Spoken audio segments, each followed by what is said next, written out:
Amén. Bueno, que el Señor nos bendiga, mis estimados hermanos. Bienvenidos a la casa de nuestro Dios.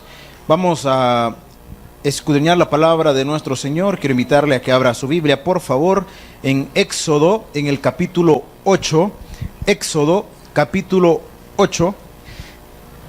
Vamos a leer 3 versículos. Espero en el Señor que podamos culminar los 15 versículos de esta porción que corresponde a la plaga de las ranas.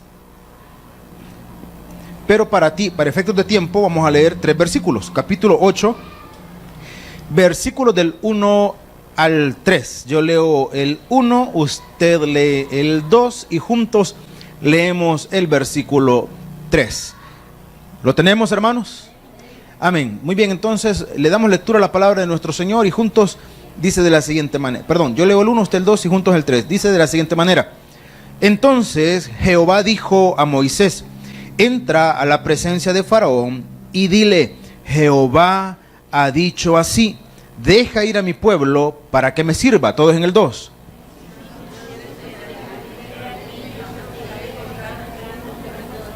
En el 3. Y el río criará ranas, las cuales subirán y entrarán en tu casa, en la cámara donde duermes, sobre tu cama y en las casas de tus siervos y tu pueblo, en tus hornos y en tus artesas. Hasta allí, y que el Señor añada bendición a su palabra. Podemos tomar nuestros asientos, mis estimados hermanos. Continuamos meditando en las plagas de Egipto y bueno, lo que Dios permitió, lo que Dios hizo en Egipto, con el propósito de que su pueblo pudiera ser libertado de la esclavitud de poco más de 400 años. Cuando comenzamos a meditar en esto, le decía que no es producto de la casualidad lo que Dios hizo. Dios se mueve a través de propósitos y cada una de las plagas tenía una razón de ser. Y las primeras, a ver, ¿cuál es la primera de las plagas, hermano? Exacto, como todos dijeron al unísono, la primera de las plagas es la sangre. Ahora, le dije que las primeras plagas llevan una secuencia, o sea, algo que tiene sentido desde el punto de vista terreno, tiene sentido, o sea, no es algo, digamos, tan extraordinario. Por ejemplo, si las aguas se convirtieron en sangre, o el río, en este caso el Nilo, asumamos lo que algunos plantean, no teólogos, no eruditos bíblicos, sino lo que algunos apartados de la espiritualidad opinan, que hay una sustancia que segregan unas algas, le decía la vez anterior, y que eso le da un color rojizo a la sangre. Asumamos que eso fuera así. Pero también eso generaba una cierta, digamos, contaminación en el agua, y lo que esto iba a generar es que los habitantes del río simplemente buscaran otras alternativas, y entre los principales habitantes que allí acontecían, o que ahí vivían, eran las ranas. Entonces, ahora, había una cuestión que era habitual, y es que cuando le dije la semana anterior que el río se asociaba con la fertilidad, se asociaba con las cosechas, se representaba un importante medio de recursos para el pueblo. Entonces, cuando el río se desbordaba, era muy normal que en las diferentes charcas que se producían, hermano, ahí se reprodujera gran cantidad de ranas. Era algo habitual. Ahora, sobre eso, agréguele algo adicional todavía. ¿Y qué es lo adicional que le vamos a agregar? Que no es lo mismo hablar de ranas para nosotros que en el tiempo y en la cultura egipcia, hermanos. No es lo mismo. ¿A cuántos de los que están aquí les resultan agradables las ranas, hermano? ¿A alguien le gustarán? ¿No? ¿Fritas? ¿No? ¿no? Ahora, dato cultural. No me vaya a salir usted con que la rana es la esposa del sapo. Oye, porque, si usted sabe, son especies diferentes. O sea que el sapo tiene su... No, pero dígalo bien, pues, o sea, el sapo tiene... el sapo tiene su zapa. Su zapa. Y la rana tiene su... Eso. Entonces son especies diferentes. Entonces, no tienen, digamos, el mismo significado para nosotros. Probablemente para buena parte de los que están acá puedan resultar hasta cierto punto repulsivos, desagradables, hostigosos. Porque si usted no tiene la dicha de no vivir cerca de un río, de una quebrada, de un riachuelo, quizás no experimentará lo molesto que es el canto de las ranas, por cierto, en esta época del año, ¿verdad? En donde parece que las condenadas se han propuesto no dejarlo dormir a uno. Ahora, si usted no vive cerca de ninguno de estos lugares, pues lógicamente allá de vez en cuando escuchará una rana solitaria por ahí deambulando y cantando. Pero en el Nilo, y más en la época donde se desbordaba el río, hermano, el canto de las ranas era extremadamente fuerte. Ahora, le dije que hay una diferencia en la apreciación nuestra, en la cultura, porque para nosotros puede resultar hasta molesto, para ellos no. En su cultura y en su pensamiento, el cantar o el canto de la rana significaba para ellos prosperidad y abundancia. O sea que cuando ellos escuchaban el canto de estos animalitos, ellos decían, va a haber buena cosecha, va a haber buena cosecha. Era un buen augurio, digámoslo de esta forma. Entonces para ellos era un símbolo, digamos, de alegría. Ahora, vale la pena también recalcar, y le explico todo esto para que podamos ir teniendo el sentido o comprendiendo el sentido de la plaga. Porque aparte de que las ranas, le dije, su canto significaba que iba a haber buena cosecha, significaba una forma de alegrar a los que cultivaban, a los agricultores. También la rana significaba para los egipcios, representaba cierta deidad, representaba era considerado sagrado también el animalito. Y tenían una diosa representativa. No sé, póngala por favor si ya la tiene por ahí. Tenían una diosa representativa que era con cuerpo de mujer y rostro de rana, que en la mitología aparece, tiene diferentes nombres, pero quizás uno de los más populares es Heqet. Esta diosa, que ahí la puede identificar, ¿verdad? Tenía una representación. Representaba, oiga esto, representaba la fertilidad, ya no de los campos, sino la fertilidad femenina. Representaba la fertilidad, la feminidad, representaba en alguna forma, mis estimados hermanos, digámoslo, el hecho de procrear o la concepción. Entonces, las ranas, hermano, las ranas tenían esa peculiaridad, no simplemente eran unos animalitos molestosos, no, tenían una representación en Egipto, tanto así que tenían una deidad en honor a ella. Y hasta el día de hoy predomina un símbolo, por ejemplo, un símbolo que por ahí de repente usted lo va a ver y muchas personas lo usan y ni siquiera saben lo que están usando. Y tiene el símbolo a la mano, por favor. ¿Qué es ese? Ese es un símbolo de origen egipcio que significa la fertilidad. Ahora, ¿qué tiene que ver todo eso con las dichosas ranas? Bueno, es que le dije, Dios no se mueve por casualidad. Dios sabe perfectamente las cosas que hace y cómo lo hace. Entonces Dios no solamente iba a demostrarle a los egipcios y a Faraón que Él tiene potestad sobre todas las cosas. Dios tiene potestad, y se lo voy a plantear de esta manera para ellos y después para nosotros. Dios tiene potestad sobre la economía de los egipcios. Dios tiene potestad sobre la productividad de los egipcios. Dios tenía la potestad y el control de todo, hermano, y es Dios de dioses. Ahora apliquémoslo para nosotros. Dios tiene control de su economía. Dios, hermano, tiene control, hermano, de todo y aún de nuestra propia casa. Dios tiene el control. Ahora, pensemos por un momento y regresemos a la condición de Egipto.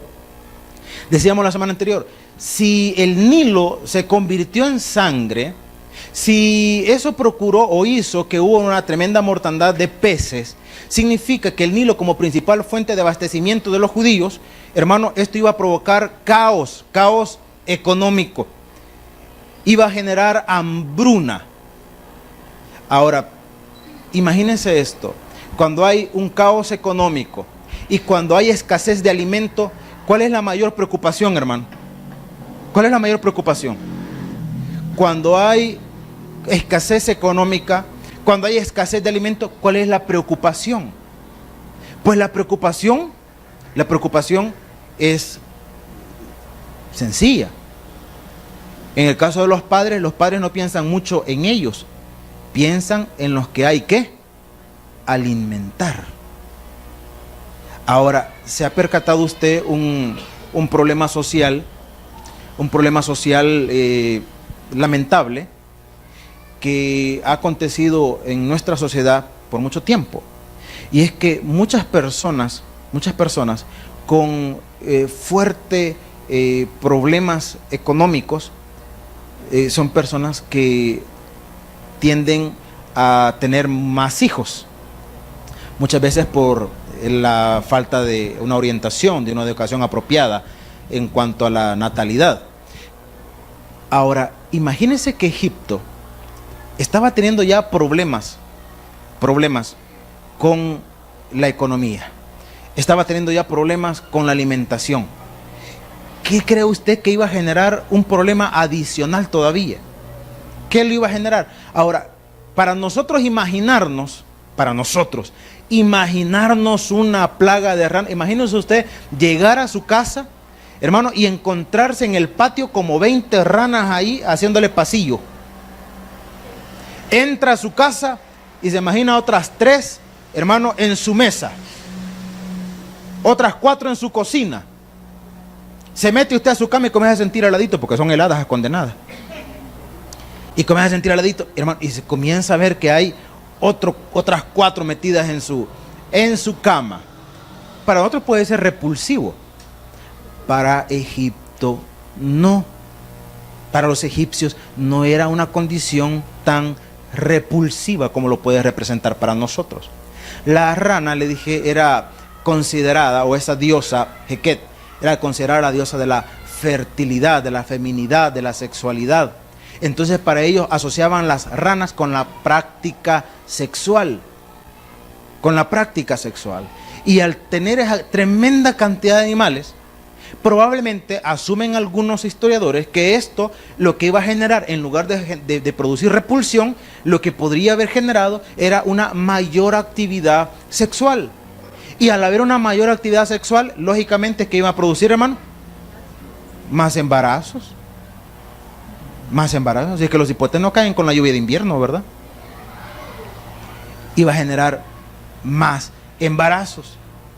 Y si, hermano, esto estaba aconteciendo, porque no crea que inmediatamente, ¿verdad?, la secuencia fue en este momento la plaga de la sangre y mañana ya la plaga de la rana. No, fue una cuestión, hermano, que hubo un intervalo de tiempo, no mucho, pero sí lo hubo. Entonces, dice la Escritura, aquí vamos entrando ya en detalle, dice la Escritura, vámonos al versículo 3 de una vez. Dice, y el río criará ranas, esto no era raro, las cuales subirán y entrarán en tu casa. Ya también era, digamos, hasta cierto punto habitual, pues, que la cantidad de ranas, pues, llegaran cerca de la casa. Eso no era mucho el problema.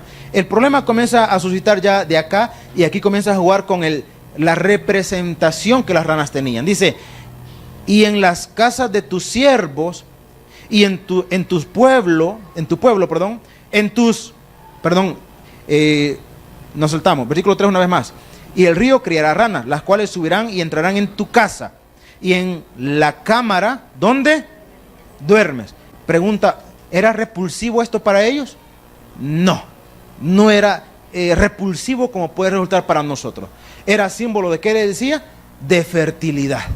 Era símbolo de ¿qué? De estimulación. Para ellos representaba una mayor actividad sexual.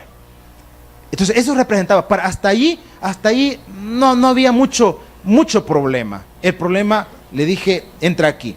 Dice, en las casas de tus siervos, en tus pueblos, en la cámara donde duermes, sobre tu cama, en las casas de tus siervos, en tu pueblo, ¿a dónde dice? En tus hornos y en tu artesa. ¿Cuál era el problema?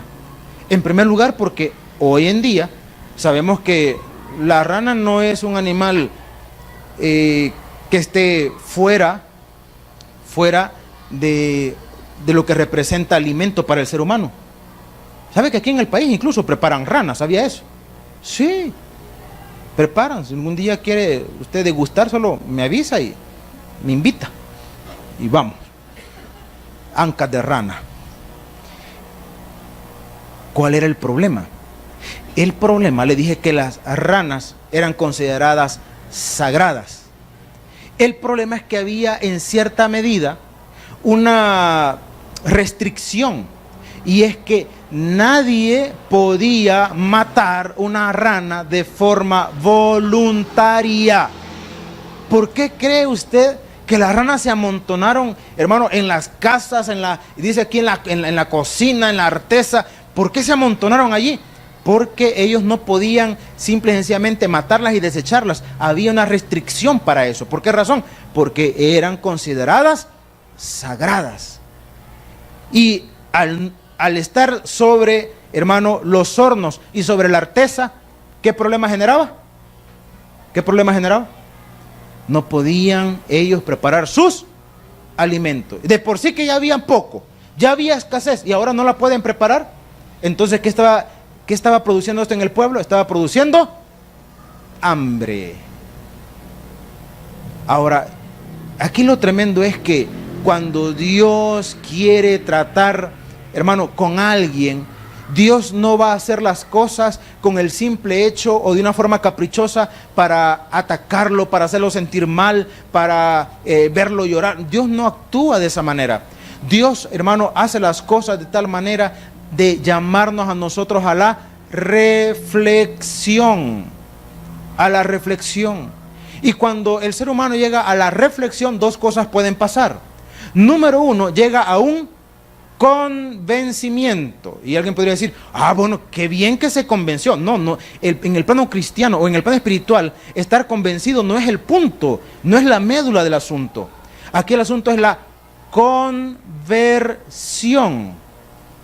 Porque usted puede estar convencido de muchas cosas. Hay gente que está convencida de muchas cosas. Hay gente que está convencida que Jesucristo vino al mundo a entregar su vida por ellos. Están convencidos de eso, pero no están convertidos a Él. Hay gente que está convencida que Dios tiene el control sobre todas las cosas. Están convencidos, pero no están convertidos al Dios Todopoderoso. Faraón, hermano, a través de las cosas que Dios fue permitiendo, Faraón llegó a un punto de convencerse que había alguien que estaba por encima de la divinidad en la cual él y su pueblo creía. ¿Y de qué divinidad estamos hablando? ¿Cómo se llamaba esta diosa egipcia, le dije? Exactamente así como digo, Heket, ¿verdad? Hermano, y dice la Escritura, sigamos leyendo. Versículo 4. Y las ranas subirán sobre ti, sobre tu pueblo, sobre todos tus siervos. Y Jehová dijo a Moisés, y aquí vamos a ver algo interesante. Y Jehová dijo a Moisés, di a Aarón, extiende tu mano con tu vara sobre los ríos, arroyos y estanques, para que haga subir ranas sobre la tierra de Egipto. Entonces Aarón extendió su mano sobre las aguas de Egipto, y subieron ranas que cubrieron la tierra de Egipto. Deténgase ahí. En la primera plaga, la orden fue dada ¿a quién, hermanos? ¿A quién fue dada la orden? A Moisés. ¿Quién ejecutó la sentencia de la plaga? Moisés. Ahora Dios le dice a Moisés que le diga ¿a quién? A Aarón. Y la plaga se manifestó a través de la intervención de Aarón. Pregunta, ¿y por qué no le dijo a Moisés? Y ahí estaba Moisés. ¿Por qué no le dijo a Moisés? Si solo tenía, Moisés iba a hacer lo mismo, ¿verdad? Agarrar la vara, decirle, vaya, salgan ranas, y va a salir el ranerillo por todo aquello, hermano. ¿Por qué no lo hizo? ¿Por qué? ¿Por qué decirle a Aarón? Hermano, la respuesta es porque Dios usa a quien a él le da la gana. Usó a Moisés, le dijo, ahorita no, hoy voy con tu hermano, con Aarón, y Dios usó a Aarón. Y Moisés no tenía que reclamar nada, pues no él es Dios, pues no él es soberano, pues, y no él hace lo que quiere, pues. Porque Moisés podía haber actuado como un niño caprichoso, y decir, pero Señor, pero a mí me estás mandando. Pero mira, Señor, o sea, si yo fui el que ejecuté la primera plaga, ¿por qué tiene que hacer esta la segunda? La respuesta de Dios va a ser, porque me da la gana, porque yo quiero. Porque Dios usa a quien Él quiere, como quiere, cuando quiere. ¿Por qué razón? Por una simple y sencilla razón. ¿Cuál es, hermano? Él es Dios. Él es Dios. Por lo tanto, a veces a nosotros, en nuestra condición terrena, en nuestra condición humana, en algún momento nos podemos molestar, nos podemos incomodar, porque Dios usa a una persona que para nosotros, hermano, puede que no califique, para nosotros no califica, pero para Dios sí, pero para Dios sí, y si Él quiere, lo va a usar, y si Dios no quiere, hermano, a la persona más capacitada, a la persona más idónea, pero si Dios no lo quiere usar, no lo usa, hermano. Por eso es que Dios a Moisés le dijo, vaya, la primera plaga va vos, la segunda va tu hermano. Y vamos más allá todavía. Según la escritura, cuando Dios mandó a Moisés a hablar directamente con Faraón, pregunta, ¿quién habló, hermanos? ¿Quién habló? Aarón. Imagínense, parecería que fuera un juego, ¿verdad? Aarón habló, pero la primera plaga fue por mano de Moisés. Aarón hablaba y la segunda plaga va por mano de Aarón. Bueno, y aquí, ¿cuál es el relajo? El relajo es, repito, que Dios usa a quien Él le da la gana. Entonces, dice la escritura, sigamos leyendo por favor. Versículo 6.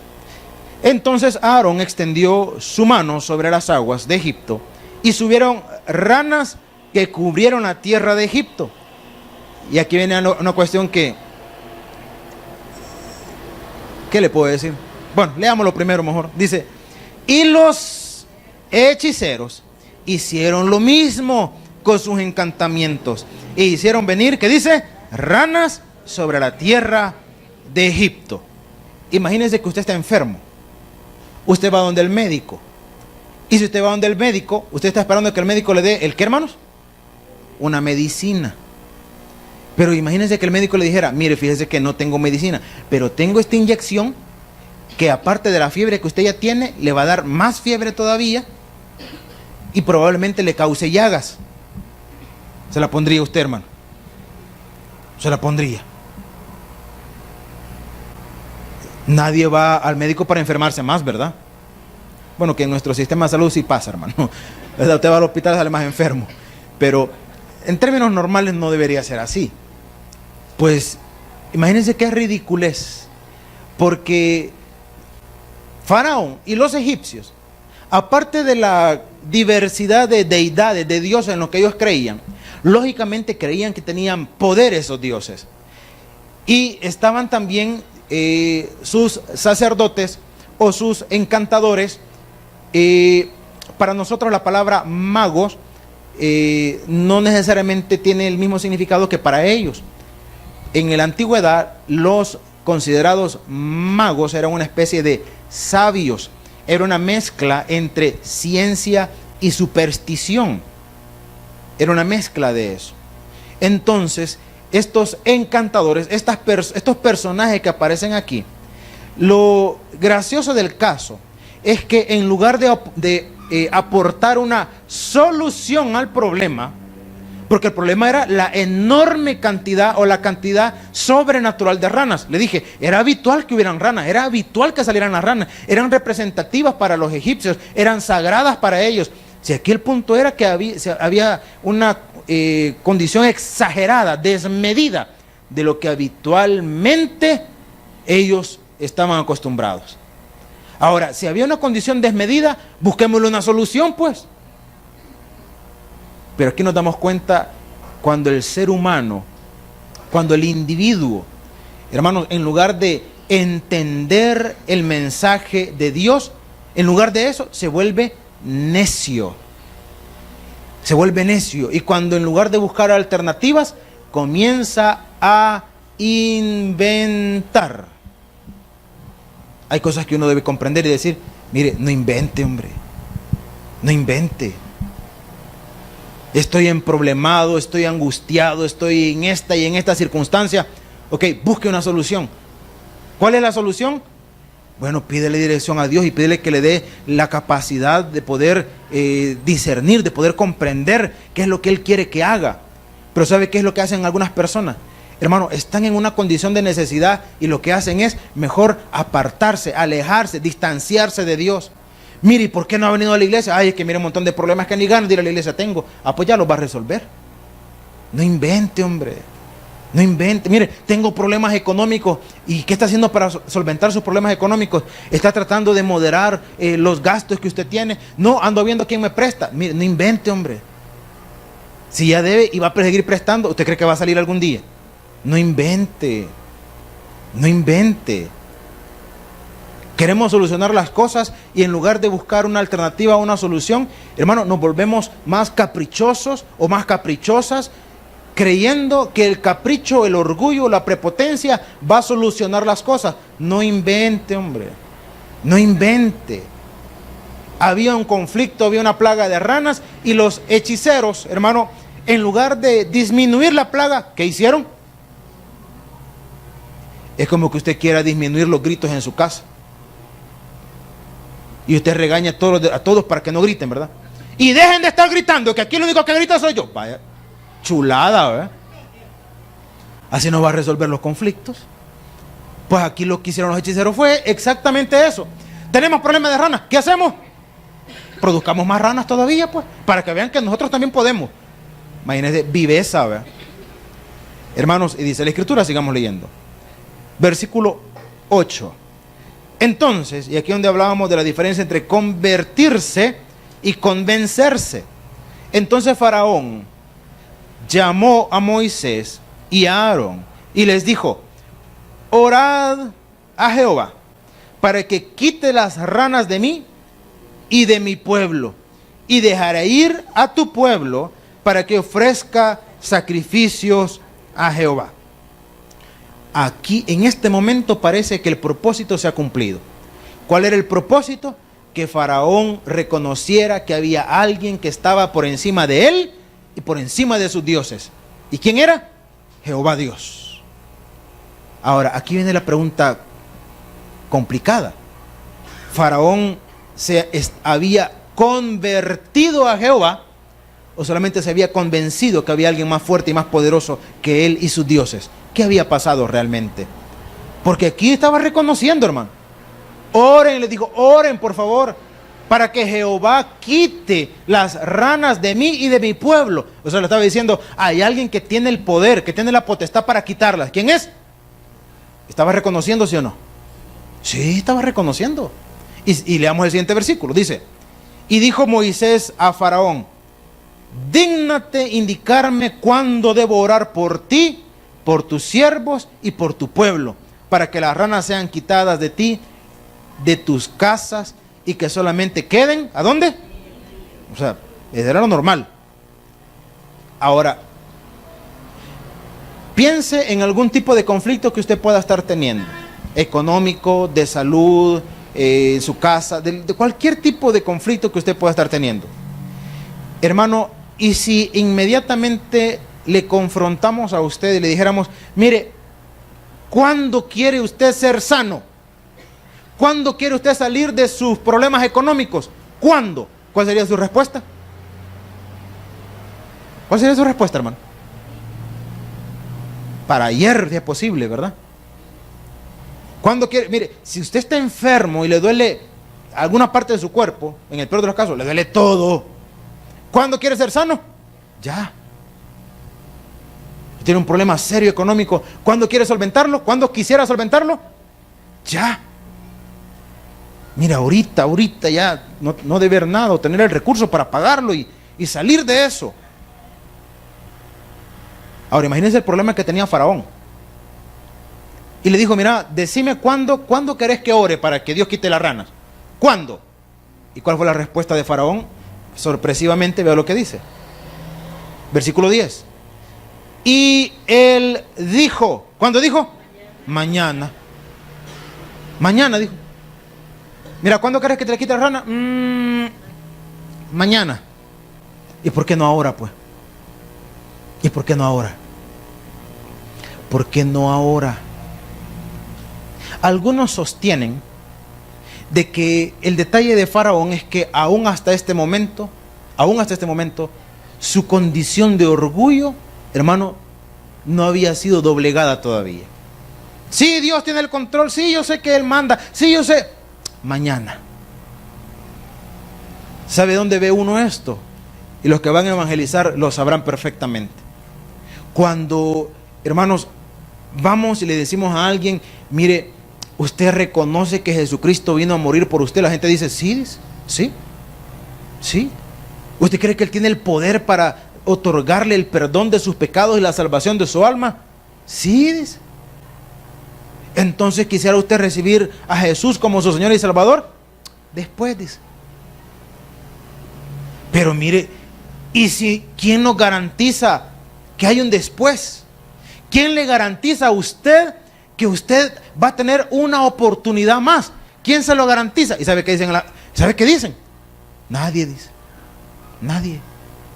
¿Se da cuenta usted que mañana probablemente usted podría morir? Sí, dice.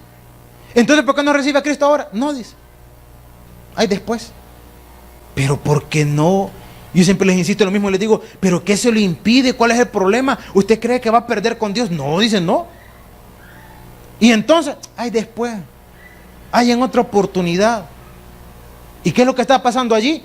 Que probablemente su condición de orgullo no les permite reconocer, hermano, lo que Dios ha hecho y lo que Dios puede hacer y la autoridad de Dios sobre sus vidas. Tanto así que Faraón dijo, sí, está bueno, yo sé que Dios puede. ¿Cuándo querés que oremos para que Dios quite las ranas? Mañana, dijo. Mañana. O sea, ¿vas a soportar un día más en esta condición? Sí. ¿Cuál es el problema? El orgullo, la altivez, la prepotencia. Y no digamos con la gente, con Dios. Con Dios. Hermano, y dice la palabra, versículo 11. Y las ranas se irán de ti y de tus casas, de tus siervos y de tu pueblo. Solamente quedarán en el río. Versículo 12. Entonces salieron Moisés y Aarón de la presencia de Faraón, y clamó Moisés a Jehová tocante a las ranas que había mandado a Faraón. E hizo Jehová conforme a la palabra de Moisés, y murieron las ranas de las casas, de los cortijos y de los campos, y las juntaron en montones. ¿Y qué dice, hermano? Y apestaba la tierra. Pero viendo Faraón que le había dado reposo, ¿qué dice, hermanos? Mire, esto le pasó a Faraón y le pasa a muchas personas en la actualidad.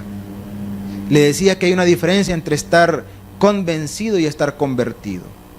Muchas veces Dios permite, hermanos, ciertas circunstancias en nuestra vida para que nosotros nos volvamos a Él. En otras palabras, Dios nos da la oportunidad de volvernos a Él con intensidad, con sinceridad. Y Dios permite algunas circunstancias, algunas situaciones para que nos volvamos a Él. Ahora, Dios conoce perfectamente nuestros corazones. El problema es que algunas veces nosotros no nos conocemos ni a nosotros mismos, hermano. ¿Y por qué le digo esto? Porque aún hay creyentes que esperan que situaciones negativas vengan a sus vidas para experimentar un cambio o una mejora en su relación con Dios. Por eso es que algunas veces, si no es una condición negativa, ni masoquista, ni cosa por el estilo, pero por eso es que algunas veces yo digo, parecería que estar demasiado bien es malo. Porque hay muchas personas que cuando están demasiado bien, se olvidan de tener un corazón agradecido con Dios, un corazón consagrado y dedicado a Dios, cuando están demasiado bien. Cuando están demasiado bien, cuando hay salud, cuando hay tranquilidad, cuando hay economía. Muchas personas se olvidan de ser agradecidos con Dios. Y cuando la necesidad llega, ¿qué cree que hacen? Se consagran para Dios, hermano. Cuando el dolor, cuando la desilusión, cuando la preocupación llega, se consagran a Dios. Y cuando todo eso ha pasado, le dan una vez más la espalda a Dios. Cosa más lamentable y más triste. Pues a Faraón le pasó eso exactamente. Dice la Escritura, dice versículo 15, pero viendo Faraón que le había dado, ¿qué dice? Reposo. O sea, ya la condición, todo aquello que sobrepasaba lo que habitualmente ellos conocían, cuando estaban ya hostigados de la situación, de repente vino, hermano, un reposo. Y cuando vino el reposo, en lugar de ser agradecidos con Dios, ¿qué sucedió, hermanos? Endureció su corazón. Un hombre, ya les he comentado esto en algunas otras oportunidades, un hombre fue al médico, el hombre estaba en tratamiento. Entonces el médico le hizo la pregunta de rigor. ¿Terminó el tratamiento?, le dijo. Así como cuando a usted le dejan un tratamiento de 7 días, de 15 días, y usted perfectamente lo termina en los 15 días. Nunca le han dado tratamiento de 7 días ni de 15. Entonces, por si le resulta familiar, entonces el médico le preguntó a aquel hombre, le dijo, ¿terminó con el tratamiento? Y el hombre le respondió y le dijo, no, fíjese, le dijo. ¿Y por qué?, le dijo. Es que como ya me sentía bien, le dijo. Yo dije, ya, ¿para qué me lo voy a terminar? Si ya me sentía bien. Y el médico le dijo, con palabras sabias, considero, le dijo, ¿sabe cuál es el problema?, le dijo. Usted está tan acostumbrado a estar mal que solo experimenta una leve mejoría y ya cree estar bien, le dijo. Ha estado tan acostumbrado a estar mal que una leve mejoría le da la sensación de estar bien. Y eso es lo que le pasa a mucha gente. Nomás experimentan un poquito de lo mucho que Dios tiene para sus vidas, y en lugar de anhelar mucho más de Dios, ¿qué hacen, hermano? Se apartan, se separan. Y uno siempre pregunta lo mismo, ¿acaso le pagó mal Dios? Y todo el mundo responde igual. No, dicen. No, a mí no me ha pagado mal Dios. Y entonces, ¿por qué se ha apartado? Es que no sé, es que fíjese. Y comienzan a poner la mirada en un montón de cosas, hermanos, que no vienen al caso. ¿Y por qué se apartó de Dios? Es que fíjese que esos hermanos, ¿qué tienen que ver los hermanos con su relación con Dios? ¿Qué tiene que ver, hermano? ¿Qué tiene que ver? ¿Qué tiene que ver eso? Es que fíjese que yo vi, y lo que usted haya visto, ¿qué tiene que ver en su relación con Dios? ¿Alguna vez ha visto cómo manipulan el pan francés que se come? Pregunta. Yo sí, hermano, un montón de veces. Ahí los veo pasar, mira, en los pick-up, que no van ni en canasto ni en manta, van en la cama del pick-up. Igual me lo vuelo. Igual. Y para los que nos gusta el pan, ¿y por qué no deja de comer pan? Pues y no con las manos sucias los agarran. Y no iban en el carro ahí sin ninguna protección, pues. ¿Por qué? ¿Y por qué ahí no ponemos la misma excusa? Mire, yo dejé de comer pan desde un día que vi que a la señora se le cayó del canasto, pero lo levantó y lo volvió a poner en el canasto. Desde ese día quedé curado y dije, no vuelvo a comer pan, y hasta el día de hoy ni siquiera me vuelvo a ver el pan, no, para nada usted. Igual se lo vuela, hermano, igual. ¿Se ha dado cuenta que a veces la condición del individuo no es que por culpa de los demás? Lo que sucede es que uno tiene que llegar a una evaluación muy personal. ¿Cuál es la evaluación personal a la que tiene que llegar? Yo soy un convencido o un convertido. Porque aquí vemos a Faraón que por un momento estuvo ¿qué? No estuvo convertido. Estuvo convencido de quién era Dios. Pero luego vino la solución. ¿Y qué pasó? Simplemente volvió a endurecer su corazón. Porque un convencido es variante, es inconstante. Dice la carta de Santiago, el hombre de doble ánimo es inconstante en todos sus caminos. Pero un convertido aprende a permanecer firme, cimentado en la roca, en donde vienen ríos, tempestades, y permanece estando firme. Porque no está fundamentado en la arena, que puede ser cualquier circunstancia que a usted se le ocurra. Está cimentado ¿a dónde? En la roca que es Cristo Jesús. Así es que no sea un convencido, sea un convertido a nuestro Señor Jesucristo. Dele un fuerte aplauso a nuestro Padre Celestial. Vamos a orar en esta hora. Padre, buen Dios, gracias te damos por esta noche, por tu palabra. Gracias, bendito Dios, porque somos edificados y fortalecidos. Te lo pedimos todo. El predicador ha terminado su mensaje. Es tiempo de que recibas a Jesús como tu Salvador personal. Invócale de la siguiente manera: Señor Jesús, yo te recibo hoy como mi único y suficiente Salvador personal.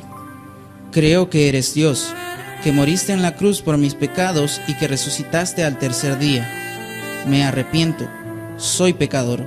Perdóname, Señor. Gracias doy al Padre por enviar al Hijo a morir en mi lugar. Gracias, Jesús, por salvar mi alma hoy en Cristo Jesús, mi Salvador. Amén. Ahora te invitamos a que crezcas en el conocimiento de las Escrituras. Congrégate con nosotros. Estamos ubicados en kilómetro 6,5, carretera a Los Planes de Renderos.